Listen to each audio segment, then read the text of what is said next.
La sieste, c'est une micro-cure de sommeil.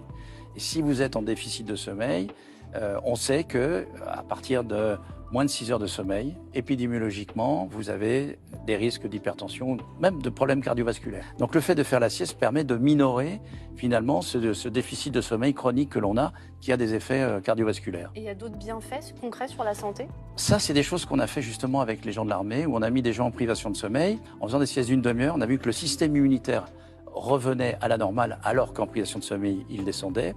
Et on a vu également que le cortisol, cette fameuse hormone justement qui est du stress, eh bien, se normalisait après une demi-heure de sieste. Donc rien qu'une demi-heure de sieste est thérapeutique. Mais rien que, idéalement, c'est pas plus d'une demi-heure, de toute façon, une sieste. Après, si on rentre dans le détail de la durée de la sieste, il y en aurait 3 potentielles. Celle-là, celle qu'on parle entre 10 minutes et 40 minutes, qu'on appelle nous la sieste du navigateur, mais qui est la sieste dont on parle, qui est réellement régulatrice.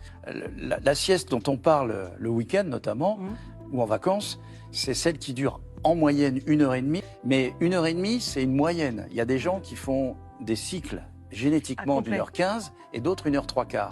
Et la grande différence, c'est en fonction de ce que vous ressentez, si vous ressortez en étant plus fatigué qu'en y étant entré, c'est que vous n'êtes pas dans le bon cycle. Et puis, il y a ces fameuses siestes que les sophrologues apprennent, qui sont des siestes flash, qui durent moins de 10 minutes, quelques minutes, voire même quelques secondes, et qui permettent de passer d'un état de conscience à un autre.